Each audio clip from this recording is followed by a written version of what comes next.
మునగాకు తాలింపు చేయడానికి నేను మునగాకు ఒక కట్ట తీసుకున్నాను. ఇక్కడ మాకు దుబాయ్లో ఒక కట్ట అంటే దగ్గర ఇంతవరకు వస్తుంది. సో నేను అది ఒక చిన్న కట్ట తీసుకున్నాను. మునగాకు మాకు ఇక్కడ ఎక్కువ రేటు. దానికి తాలింపు కోసం నేను ఒలిచిపెట్టుకున్నటువంటి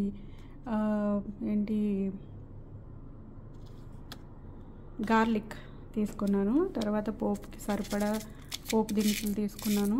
పచ్చెనపప్పు, మినపప్పు, ఆవాలు, జీలకర్ర, కరివేపాకు, కొంచెం ఎండుమిర్చి. ఇప్పుడు మిక్సీ పెట్టుకునేటప్పుడు కొంచెం సరిపడా వాటర్, అంటే ఎక్కువ వేయొద్దు, కొంచెం వేసుకుంటే సరిపోతుంది. దీన్ని మిక్సీ పట్టాలి. ఇప్పుడు ఇలా మిక్సీ పట్టుకున్న తర్వాత దీన్ని ఇప్పుడు మనం తాలింపు వేసుకుందాం. ఇప్పుడు బాణీ పెట్టుకున్న తర్వాత నేను ఆయిల్ వేసుకుంటున్నాను. ఆయిల్ కొంచెం ఎక్కువగానే పడుతుంది, ఇంత ఆయిల్ సరిపోతుంది. అది బాగా అంటే మన మునగాకు బాగా ఉడకాలి కదా, దానికి సరిపడా ఆయిల్ వేసుకోవాలి. నేను వచ్చేసి వేరుశెనగ ఆయిల్ వేసుకున్నాను, కొంచెం టేస్ట్ బాగుంటుందని చెప్పేసి. ఆయిల్ హీట్ ఎక్కిన తర్వాత మనం పోపు దినుసులు వేసుకుందాం.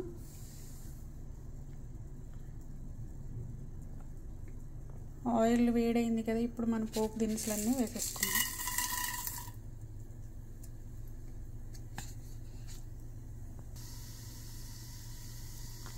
ఇప్పుడు ఒలిచి పెట్టుకున్నటువంటి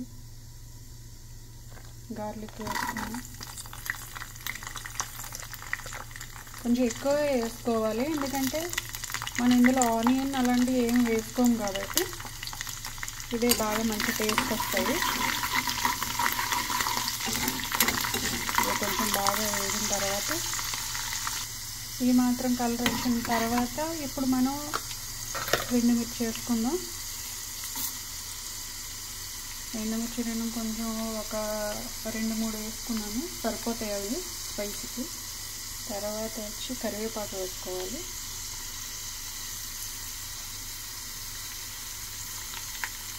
కొంచెం ఇంగువ కూడా వేసుకుంటున్నాను నేను, టేస్ట్కి మంచిది కూడా. ఇప్పుడు మిక్సీ పట్టుకున్నటువంటి మునగాకు వేసుకుందాం.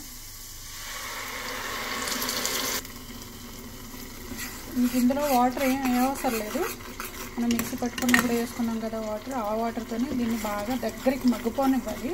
కొంచెం టైం పడుతుంది. దీన్ని మధ్య మధ్యలో తిప్పుతూ బాగా దీన్ని కలుపుతూ ఫ్రై చేసుకోవాలి, దగ్గర పడే అంతవరకు కూడా. ఇప్పుడు ఇందులో కొంచెం పసుపు, అలా దగ్గర పడుతుంది అన్నప్పుడు కొంచెం సాల్ట్ రుచికి సరిపడా వేసుకొని బాగా కలుపుకోవాలి. చూడండి దగ్గర పడుతుంది, ఇది ఇంకా చాలా దగ్గర పడిపోవాలి. దగ్గర పడిపోయేంత వరకు కూడా దాన్ని మనం ఫ్రై చేసుకుంటూ ఉండాలి. కొంచెం దగ్గర పడుతుంది, వేసుకోండి. ఇది ఇంకొంచెం దగ్గర పడాలి, ఇంకొంచెం దగ్గర పడితే ఇంకా చాలా బాగుంటుంది. ఇప్పుడే మనం ఇందులో సాల్ట్ సరిపోయిందా లేదా అన్నది కూడా చెక్ చేసుకుని, సరిపోకపోతే ఇప్పుడే వేసుకోవచ్చు. ఇంకా ఆయిల్ అంతా పైకి వచ్చే వరకు ఫ్రై చేసుకోవాలి దీన్ని.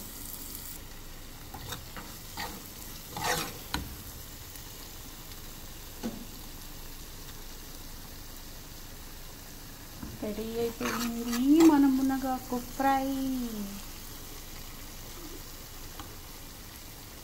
ఇప్పుడు సరిపోతుందండి ఇలాగా. దీన్ని మనం ఇప్పుడు స్టవ్ ఆఫ్ చేసేసుకుందాము. చూడండి ఎంత బాగా వేగిందో.